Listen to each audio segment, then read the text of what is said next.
warning. They're out there somewhere. No mercy. Death to all. That was her motto. No escape. We're never going to get off this station. O'Brien and his crew He's coming after us, isn't he? are stalked by the deadliest of predators. I don't intend to stand around waiting to be killed. One of their own. We're going to get out of here. You can count on that. On the next Star Trek Deep Space Nine.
The depths of DS9 steps into the depths of sci-fi horror. It's Empok Nor on the depths of DS9. I've been waiting to get to this one. This is a really good one from the depths of Season 5. We're only 3 episodes now away from the end of Season 5 and the beginning of Season 6. Taryn, to this point, how different does this hit you than so many other shows? I am, of course, your intrepid host, Captain Fist, alongside Lieutenant Commander Gell. How does this one hit you compared to, like, stylistically, in terms of tone, in terms of everything? This is really an inversion. I think it really, the image of the station, which is, you know, it's literally the DS9 model, but it's tilted on its axis, is sort of emblematic of the whole idea. It's all askew, and it's a totally different tone, even though all the scenery is familiar. I have to say, I love episodes like this. Star Trek Next Generation had a few episodes like this, where this one goes a little farther than, you know, you did have that great episode that I love from TNG where Picard gets stuck on the ship while it's doing the laser sweep across the whole ship. That's a good one. Love that one. I love the one where the crew gets de-evolved. That episode gets shit, but I love that. And this one's very similar in that they have an antagonist after the crew. Right. It's very much a, you know, and they kind of did this, I guess, a little bit earlier in DS9 now that I think about it, where Odo de-evolved, right? Where Odo, something was going on with Odo, like contracting some crazy virus, and the creature that was attacking the crew turns out to be Odo. That whole idea. I love all that stuff. This goes a little farther, though. This is full on Star Trek does Alien. Star Trek does Predator. That's basically what this is. And then you just level it up tenfold by making Garrick the central character of the episode. Yeah. Brilliant choices all around. It's funny, Hans Beimler pitched this one, and it wasn't really working right off the bat because it was nothing but plot. It was nothing but action and plot. And you do have to be careful of that as a writer. Like, you want there to be some resonance, especially with a show like DS9, which by this point, late in Season 5, was the most serialized Star Trek show to that point.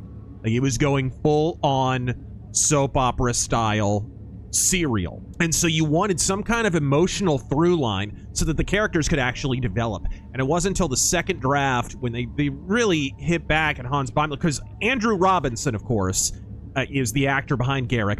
He made his bones playing what role, Taryn? Scorpio, of course. The Dirty Scorpio Harry. killer in Dirty Harry. He played the Zodiac killer in Dirty Harry.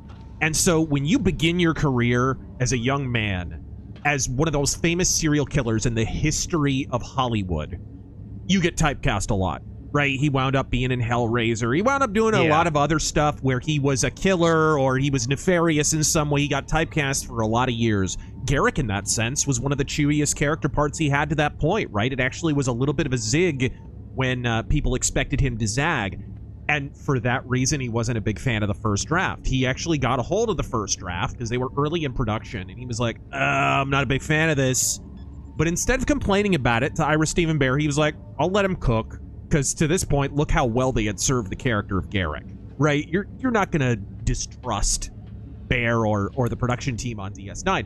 So he hung back, and sure enough, Ira Steven Behr, who knew Garrick just fine, hit back at Hans Beimler, hey, look, this is good, I like the plot, let's fix some of the character beats with Garrick, because originally it sounds like Garrick was just going to flat out de-evolve into a full-on monster, and there was going to be none of the character stuff, none of the literal chess match in there with O'Brien, and there was none of the stuff with O'Brien's past as a war hero, which is funny because is that not how we were basically, like, introduced to O'Brien in a lot of ways in TNG? Yeah, absolutely. It's mentioned several times. And in fact, there's a whole episode dedicated to it. Yeah, I love that episode. That was great. One of the ones, if you guys watch the introductory episode to The Depths of DS9, which is still on my YouTube channel. It has not been blocked worldwide for whatever reason. That episode was one of the episodes that I recommended that you watch before you watch Deep Space Nine. The Wounded, a fantastic episode, and it gets into that. And if you did take our recommendation when we originally put that video out 5 years ago or whatever, it will, of course, this episode will have an added resonance, I think. And speaking of resonance, Quark's Bar. We open up in Quark's Bar, and it is so loud in there that Kira and company decide to eat at the Klingon restaurant that we haven't seen in 3 seasons. And we'll continue not to see. We'll continue to not see. See, you're skipping over the part where all was quiet at first. Yes. And people were wondering, why? Why is it so dead in here? Yep. And then you find out why. Yep. Apparently, there's some there's much-needed... There's liberals screaming at the sky outside of the promenade. There's some much-needed repairs going on. The Yeah. very loud repairs that we don't really get to see, because when we zoom in on it with the Chief and Nog in the Jeffries tube, Yep. I don't see any heavy equipment. What's making that racket? Right? No kidding. He has like a little hand tool and whatever, and then a steam pipe bursts and we cut away.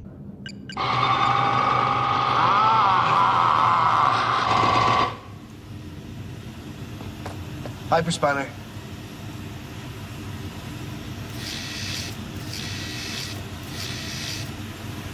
Trolley coupler.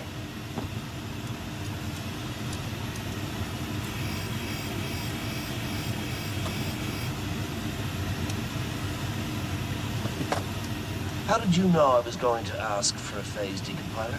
I was paying attention, sir. But you were, Cadet. My father says I can learn a lot from you. He says you can fix anything. I'm an engineer. That's what we do. There. Good as new. Amazing. You know, I do have to say, right off the bat, I mean, we've been getting more cinematic. The production values on DS9 have been improving, which is saying something because they were good to begin with, right? You watch the pilot and it's very cinematic in nature. You watch Way of the Warrior, it's very cinematic in nature. This episode is one of maybe the most cinematic episodes in the history of Deep Space Nine. It is very much like watching a movie. The low-key lighting, the quality of the sets, the quality of the costumes, the quality of the script and acting and everything is very, very cinematic in nature. And right off the bat, we have a big effect with them getting shot with a bunch of steam. And it turns out that this is all down to some, what was it, a power coupling or something like that. And turns out Cardassian stations have a remarkably plot-convenient design peculiarity in that, unlike talentless YouTube reaction channels, they can't be perfectly cloned. So they can't replicate them, so they have to find the part. And where are they going to find the part? What better place than another Cardassian space station of the same make and model as Deep Space Nine? Yes, sir. And that would be, of course, the titular Empok Nor. This is interesting. Now, of course, a lot of the expansion novels, some of which I've read, talk about Empok Nor. They fill out the lore. I won't get into all of that stuff, but some of the cooler books that I've read have actually involved Empok Nor. So if you guys haven't gotten into the DS9 novels, some of them are very, very good. In fact, there's a few of the audiobooks and stuff on YouTube, some of which are done by Renee Aubergenois and Armin Shimmerman and actual actors. I think Jonathan Frakes did one. So they're awesome. You actually get to hear voice acting from the actual Star Trek actors. But there's a lot of lore that goes into Empok Nor. In fact, in Star Trek Online, they talk about Empok Nor a little bit too. It's actually like a quest or whatever. So this has now become kind of an infamous thing, and that's because this is a very popular episode, and you're about to see why. So they're going to head to a Cardassian station, and thus they're going to need a Cardassian. Therefore, Garrick is enlisted, and he is immediately unnerved by everyone being entirely too nice to him. Basically, right away. Fortunately for Garrick, there's only one constant in the universe: Miles O'Brien's space racism. Yeah. He is totally fine calling him a Cardi to his face. I love that exchange in the runabout right at the beginning. How do you feel this is shaping up right off the bat, man? I love it. I love that they find a way to work Garrick, and they always do. So as Garrick, we're dealing with the Cardassians, and you used to be with the Obsidian Order. You're a spy, aren't you? Wink, wink. Yep. Mr. Taylor. Yep. I'm sure at this point it's getting kind of, you know. They work in Nog too, though, which is nice because him and Jake have kind of...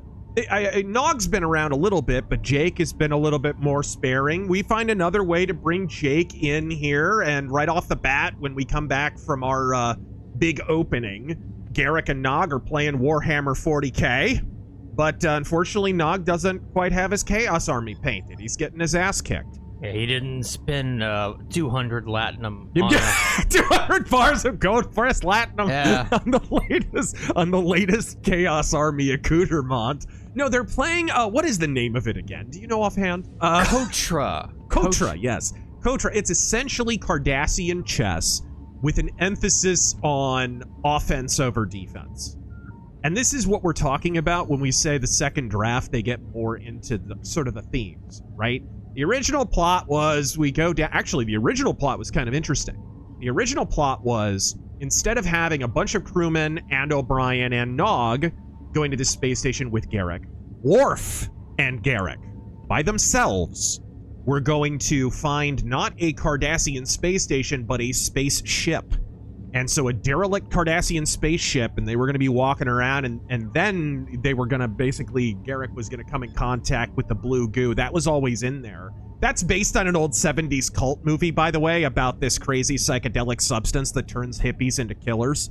Kind of, that's really where sort of the nut of this idea comes from. So it's essentially similar, but here you can see in the second draft or whatever, they're bringing out, oh, now we've got this sort of Cardassian chess thing. And from the fore, Garrick is basically lecturing O'Brien on, oh, you know, I'd like to play the hero of Setlik 3. You're still that killer, aren't you? Because Nog is no player at the... I love all this stuff. This is great, and it's, of course, it's all foreshadowing. It's all going to lead into stuff that is actually going to pay off later on. Yeah, I really miss, you know, Soldier Miles O'Brien. I'd love to play Kotra against the hero of Setlik 3. What is that supposed to mean? Oh, we all know your distinguished war record. How you led 24 men against the Barika encampment and took out an entire regiment of Cardassians. If you play Kotra with half that brazenness, we'd have quite a match. I'm not a soldier anymore. I'm an engineer. I see.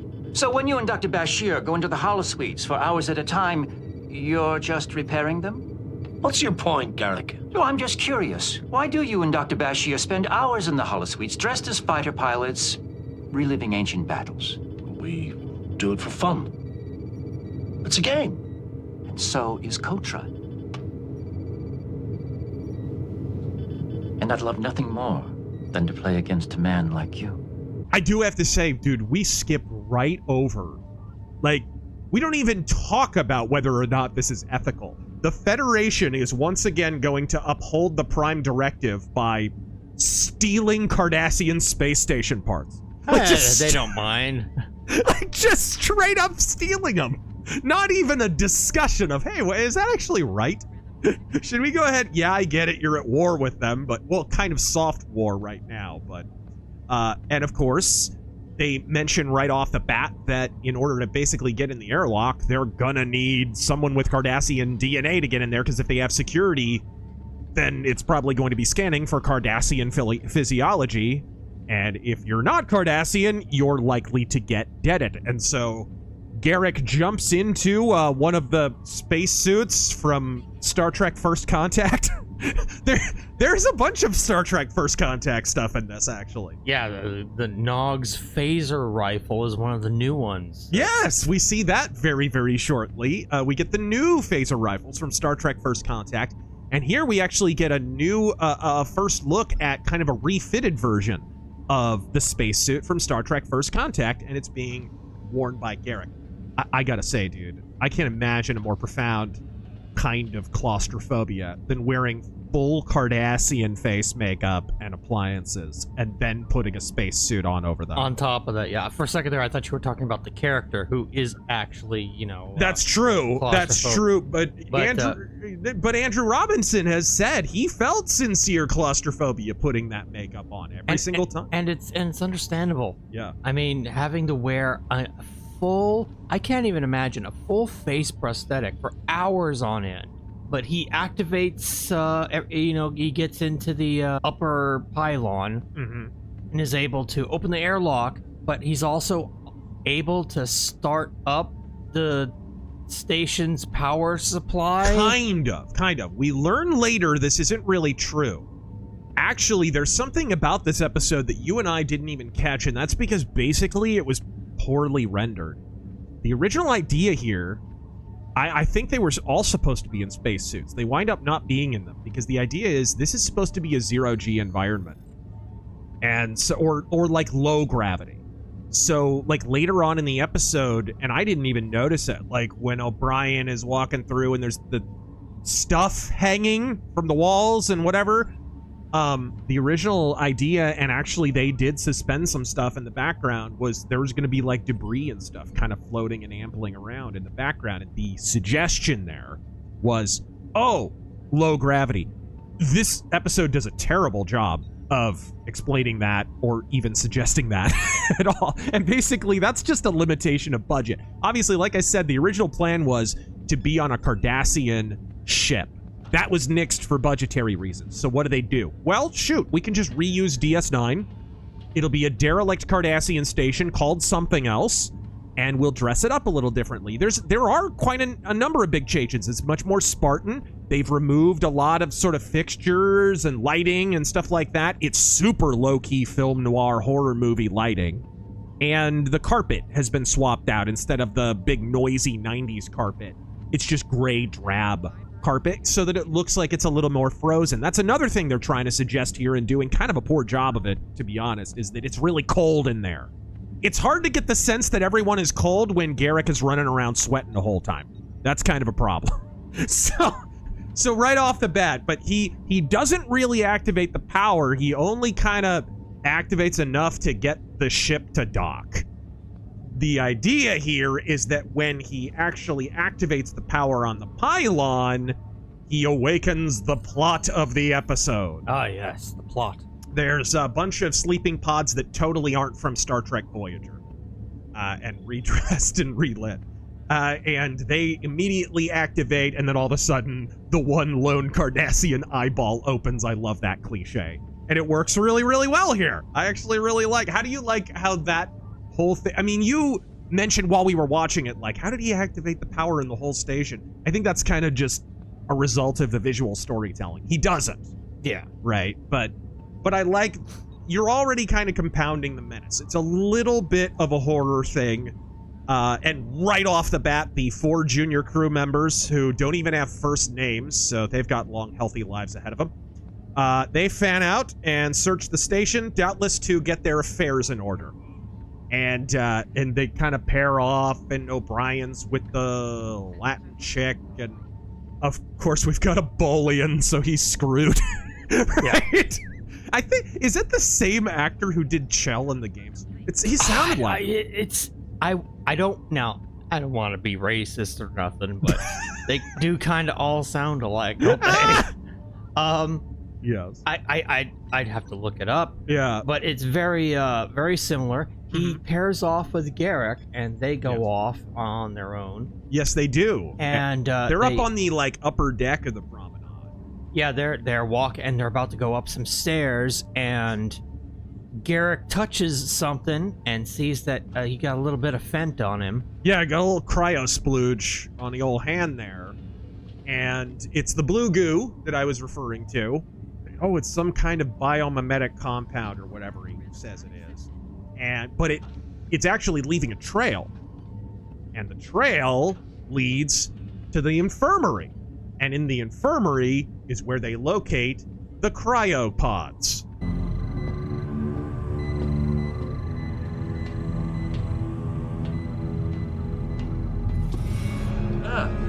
What's this?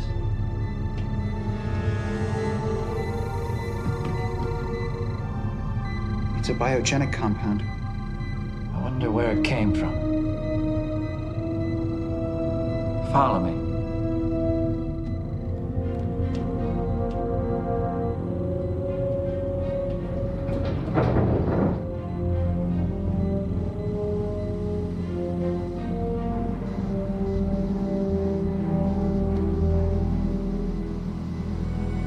These look like stasis tubes. The now empty, except for one. Except for one cryopods. that got hit by debris. Yes. That one's got Hicks in it. That at the beginning of Alien 3. Yes. And the cat and the little girl. Yeah. Yes. And Garrick like moves the ceiling beam like it's made out of tissue paper, which made me laugh. Good Foley audio on it though. At least they made it sound heavy. They made it sound heavy, even though Andrew Robinson made no effort to make it appear so. And there's a Cardassian mummy inside, and he's got a regiment badge. The awakened Cardies, as it turns out, belong to the First Order, who have apparently the same credo as Dr. Fauci, death to all. So they are like elites. These are bad mamma jammas. And apparently the idea is whenever the security was turned off, their cryopods turned on as a failsafe. Basically, to stalk the station, I guess, as eternal sleeping sentries or whatever. It's kind of cool. You know, kind of reminds me of that old Superman cartoon with the sleeping mummies that are sentries in King Tut's tomb or whatever. It's kind of that idea. We're very much off in fantasy land, sci-fi horror like mode here. But I love the whole idea of learning about the First Order. I love all that stuff. What'd you think of all this setup? No, I think it's perfect. It sets up the story to be very, I want to say stalker-like, very, like you mentioned, Alien. Yeah, very Alien, very Predator. There's some beats that are taken straight from Predator here. It's funny, I should mention this episode. First off, before we move on, how were you introduced to this episode? Did you watch it originally? Yeah. Yeah. I watched them all originally when they aired. I think I didn't see this when it originally aired. I was introduced to this because Tactical Hobo burned me and here comes a blast from the past, a VCD. A video CD. Wow. Burned me a video CD featuring this and a couple of other episodes because that's all you could fit on a VCD. I'm older than you. How did I skip that generation? I had VHSs, I had CDs, DVDs. How did he get his hands on a VCD? Bro, I've still got them. I've still got that VCD, for crying out loud. But yeah, so that's how I was introduced to it, and I've loved it ever since. Ensign White Guy and Lieutenant Latina get spooked by a phantom elevator. This is handled really well. I love the dread of they hear a little something in the upper deck. You see the doors open, they whirl around. And then all of a sudden the turbo lift goes down and they're getting ready and they're preparing, and I love the she's mouthing the on 3 and all of that stuff. And then the door opens and nothing. It's nothing. Absolutely nothing. But then they make the most mortal mistake in sci-fi horror. And split up. They split up. And this is the part in the video where you edit in the funeral march. The Undertaker's theme actually starts here. No. I'll do the one with the dancing coffin guys. Oh my, the moment they split up, I'm like, oh God, come on. You know what I mean? And it goes about as you would expect. What happens there, Taryn? One of the Cardassians breaks through the panel glass on the right and drags Lieutenant Dude into the damn whatchamajig and kills him off screen. Yep. And another Cardassian comes up behind Lieutenant Lutina. Yep. And tosses her off of second story balcony. Thereby killing her because she's made of tissue paper. Tissue paper, I guess. I don't know. Delicate as a pinata. Whatever. But it's a good kill, and it actually comes out of nowhere, and it's handled really well. A lot of tension. Just really, really well shot too. I love the way this. I mean, these are all sets that we see every single week on the show, and they look totally different just because of the lighting and set choices. It's handled so well. Like, it took me a minute when I later, when we'll talk about a moment when we wind up in Ops, it took me a minute to even realize it was Ops, right? Like, because it was just shot so differently. It was so well handled from beginning to end, it must be said. O'Brien and everybody find out. I forget the guy's name. Like, he has some super Russian name. And because he's in the middle of sending a message to Chief O'Brien when he gets attacked, which seems like a tactical error for a bunch of military guys, but we learn later they're not exactly in their right mind. And so he rushes down there just in time to clean up the gore, at which point Garrick appears. And Garrick has a helpful suggestion, because the plan to this point to get the parts and whatever hasn't exactly panned out. Is it around this time too, by the way, that Nog discovers the shuttle is gone? Or I think it's right after this. Yeah, it was very early on. He forgets a part on the shuttle. He goes back to get it, and he looks out the airlock, and kablooey. The shuttle has not only disengaged from the docking clamps, it blows up. So somebody rigged it to blow. Yeah. So he goes back to O'Brien. And we'll have to talk about this later, because it's it's an open question. Who did that? It's actually an open question. Oh yeah, was it the enemy soldiers, or was it Garrick? Yeah, you wonder. Garrick has a suggestion. He goes Rambo on their asses. You can do this. Don't worry, I'll watch your back. Stolzov was supposed to be watching Bitchute's back. Look what happened to them. What if I send Garrick with you too? Would that make you feel better? I'm flattered, but I'm afraid I have other plans. What are you talking about? I don't intend to stand around waiting to be killed. Meaning what? Meaning I'm going after those 2 Cardassian soldiers and neutralize them. Besides, all this whining is giving me a headache. You're gonna have more than a headache if you don't do what the chief wants. Amaro. You'd like to shoot me, wouldn't you? You're dying to kill a Cardassian. Any Cardassian. Let him go. If he thinks he can neutralize the Cardassians, let him try. And we're not talking like Rambo 3 Rambo. Not SpaghettiOs Rambo from the John Rambo movie, but First Blood Rambo, right? He's gonna sneak around, he's gonna set traps, he's gonna...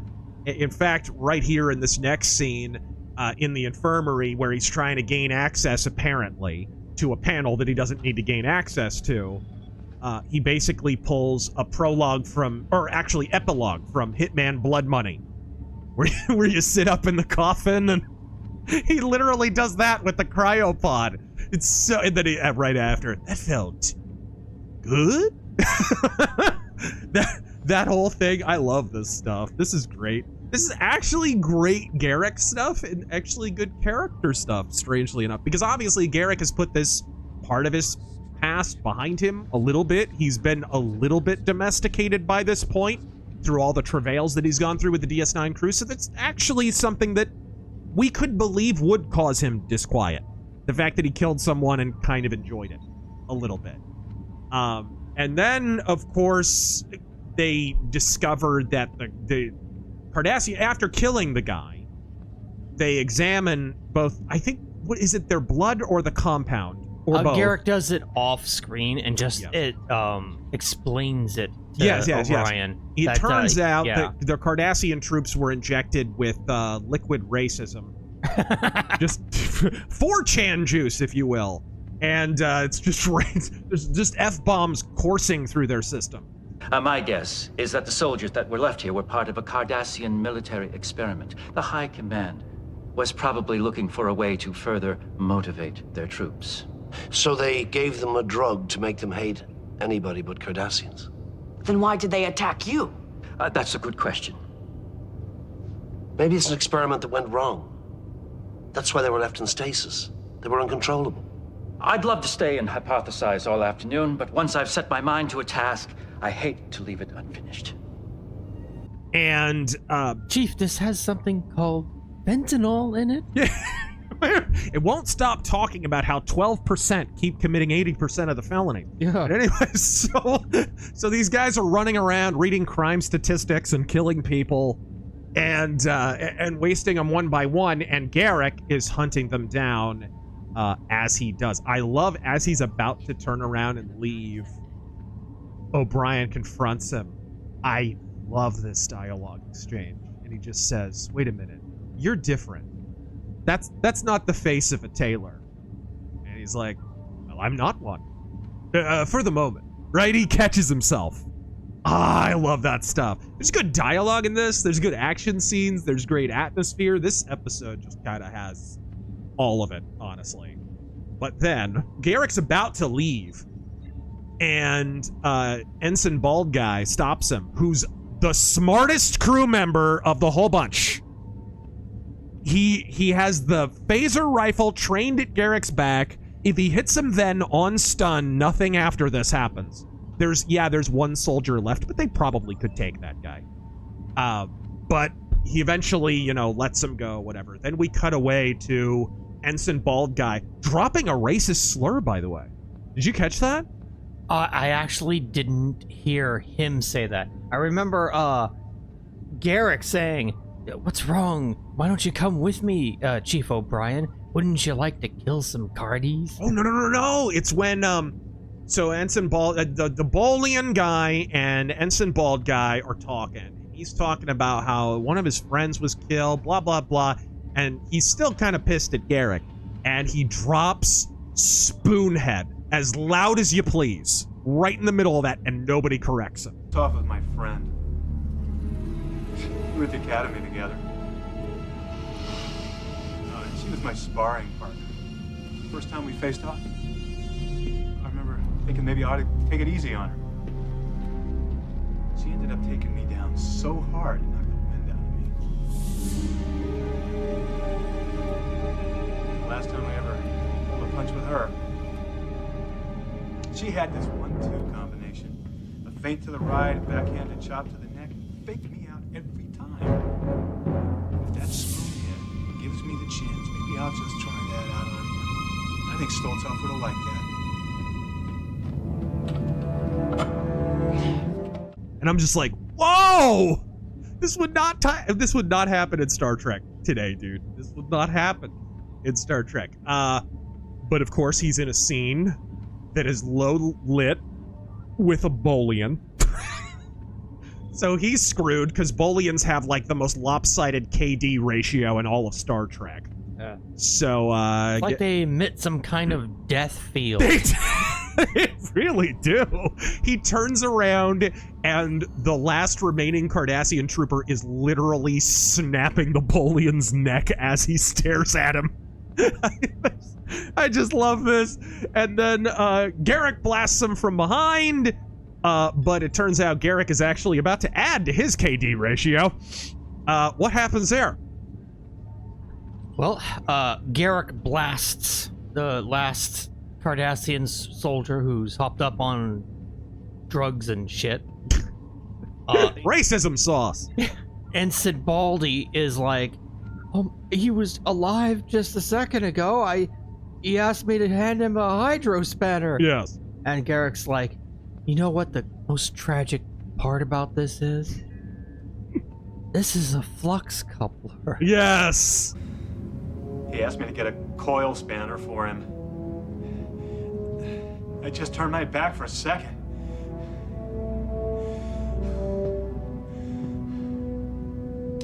It's a shame. And the worst part of it is, this isn't a coil spanner. It's a flux coupler.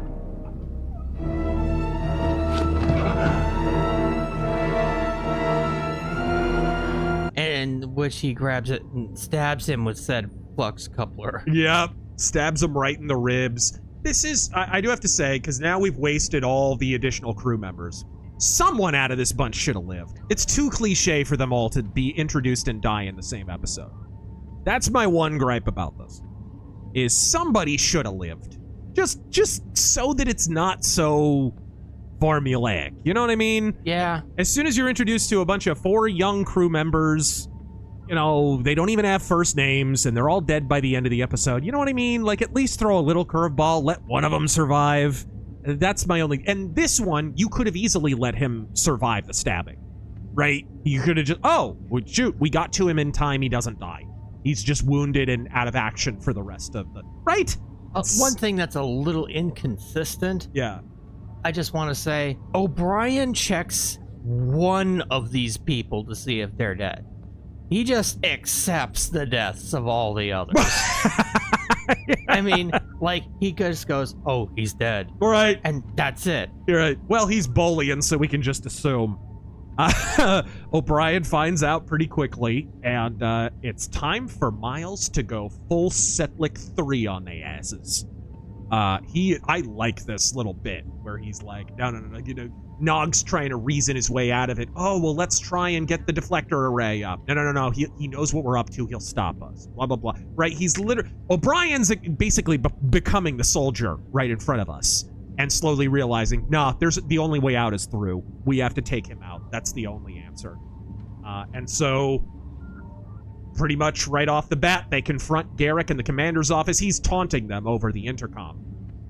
But what they can't hear over the ambient space noise is the sound of Admiral Akbar shouting, "It's a trap!" Because, come on, why would he be sending you a message over the freaking intercom if he didn't intend for you to find out that he was in the commander's office? And again, this is the sequence I was talking about earlier, where... yeah, it's Ops. Yeah, it's Cisco's office. It does not look like Cisco's office, and it does not look like Ops. Yeah, it's amazing what a little, like, just arranging the furniture, changing the carpet, and the lighting will do. Yeah, it's beautiful. Like, this is one of the most beautifully shot episodes of the show, and it's shot exclusively on DS9, nowhere else. Brilliant. Absolutely brilliant. Garrick goes ahead and midget naps Nog. Then he challenges the chief to a final high noon phaser duel on the promenade or wherever it is. Yeah, it's the promenade. Yeah, and O'Brien by now knows there's no avoiding it, you know, whatever. But I love this. This whole sequence is totally ripped straight from Predator, I was telling you, where he goes on the promenade and there's just hanging dead crewmen everywhere. Just straight out of Predator, you know, where he finds the guy up in the tree hanging upside down, skint and all that stuff. It's just, oh man, I love all that. But this whole sequence is just handled really good. They do like the Panther hand-to-hand fighting for a minute. O'Brien has to lay down his weapons over the explicit objections of Nog, and then they kind of they have the full-on Gorn fight, and then Garrick sets up O'Brien brilliantly with a simple line. What is that line, Tara? You're right. I'm not a soldier. I'm an engineer. Maybe it's true. Maybe you're not a soldier anymore. You're right. I'm an engineer.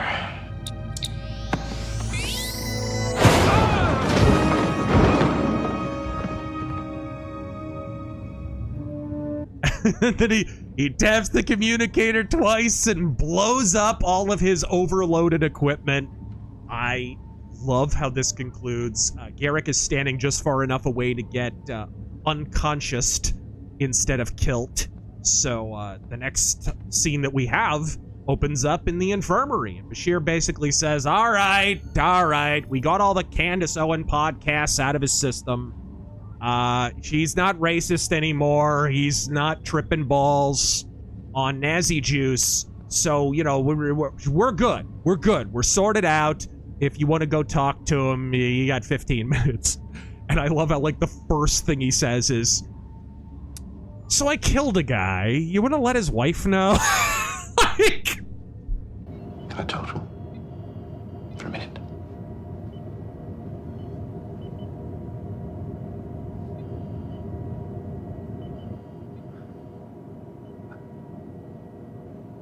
I thought you might like to know that we salvaged the plasma manifold. It's being installed right now. Mission accomplished. I guess it didn't exactly go the way any of us expected. You know there's going to be an inquest? Yes, I've been told that. Chief, I was hoping to ask a favor. Don't worry. Once they know the It's facts... not about that. I'd like you to express my deepest regrets to Amaro's wife. I'd talk to her myself, but I'm not sure she'd welcome that. I'll tell her. I'd appreciate it. it's just grim, dude. Would you please send his wife a glazed ham on my behalf? Yes, my God, I love that. And then he talks about, you know, if I was standing just a little bit closer to that tricorder, that would have been the end of me. And O'Brien ends with one of the most pithy, fantastic lines to end an episode ever. And he says, well, don't take this the wrong way, Garrick, but that was sort of the idea. And then he just bounces and the credits roll. Dude, Empok Nor. Empok Nor. What in the world? Let's talk about high points on the episode. I think the best thing for me, I'll just start it off, is you take this old setting, a setting we've seen in every single episode of the series thus far, pretty much, and you just redress it and relight it and shoot it slightly differently and from unconventional angles, and suddenly it's a totally different environment, and you buy it. Like, there's no need to reach far out of your way to suspend disbelief. You really believe this is Empok Nor. It looks totally different, feels totally different. What would be a high point that you would highlight for the episode? The mood. The tension is just really well done in this episode. And I mean, like, they can cut it with a knife at certain points. It's why I said at the beginning of this, I love episodes like this. Yeah. Because I love episodes that give me genre, but in Star Trek. Yeah. I love that. Yeah. This is definitely Alien, Predator, that kind of thing, Critter, in a Star Trek setting. And it's done absolutely fantastically. I mean, and you've literally got Andrew Robinson, one of the greatest horror actors of all time, in the lead on this. Think about that. It shouldn't surprise so many people. It shouldn't have taken us so unawares that this winds up being one of maybe the top 5 episodes of the whole series. But it is. This would have to be. Where would you put this in your personal, like, pantheon? It's up there. As there. DS9 episodes. It's up there, definitely. Yeah. I'd probably put it top 5 somewhere, because it's still one of the episodes that I remember to this day. There's some really cool stuff here. But yeah, I think those are definitely. I also would put getting back into the O'Brien war experience, the Setlik 3 stuff. I have no earthly idea how O'Brien goes this entire episode without once uttering the word Cardi, but somehow it is done. I have no idea how. It is done on his behalf. Yeah, that's true. We do hear Cardi, but it comes out of Garrick's mouth. Yeah. We hear Spoonhead too. It's awesome. Yes, we do. An off-screen Spoonhead, ladies and gentlemen. So I love the O'Brien stuff. Anything else that you would add as far as a highlight of the episode? Just take the easy win and say Garrick. I mean, yeah, Garrick's always great. I mean, I just assumed that was already included. Right. I would add a positive and a negative is the young crewmen. They're all distinct. You got white guy, blue guy, bald guy, Latina, right? And I will say, I mean, we call them generic, yeah, but really, they were well fleshed out. It's like, I recognize them. They had personalities. They had lines and screen time. Yeah, you would get to know them a little bit. White guy is kind of nervous and a little jittery. Latina is maybe a little too sure of herself and a little too aggressive. Bolian is Bolian. Bolian is a nerd and scared.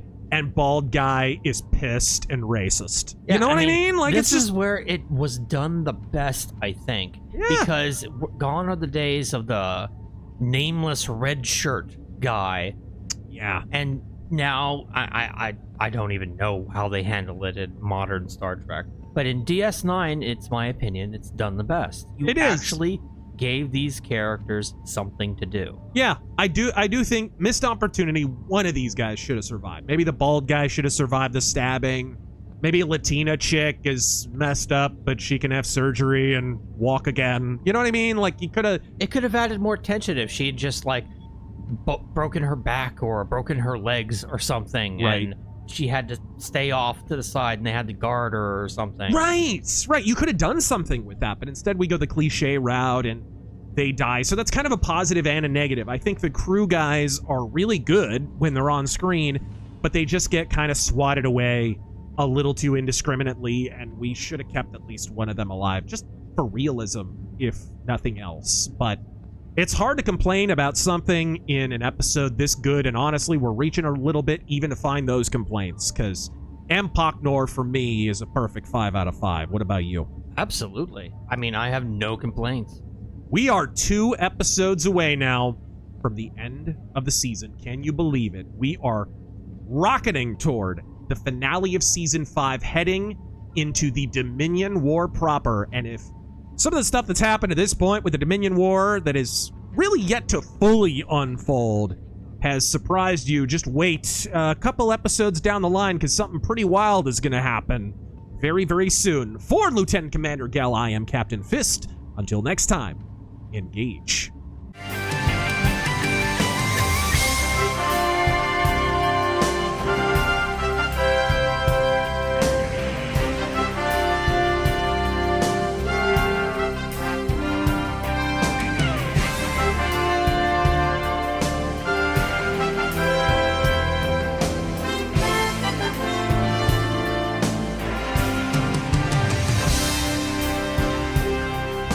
If he thinks he can neutralize the Cardassians, let him try. You're doing us all a favor. That's the spirit. Why don't you come with me, Chief? Kill a few Cardies. It'll be like old times.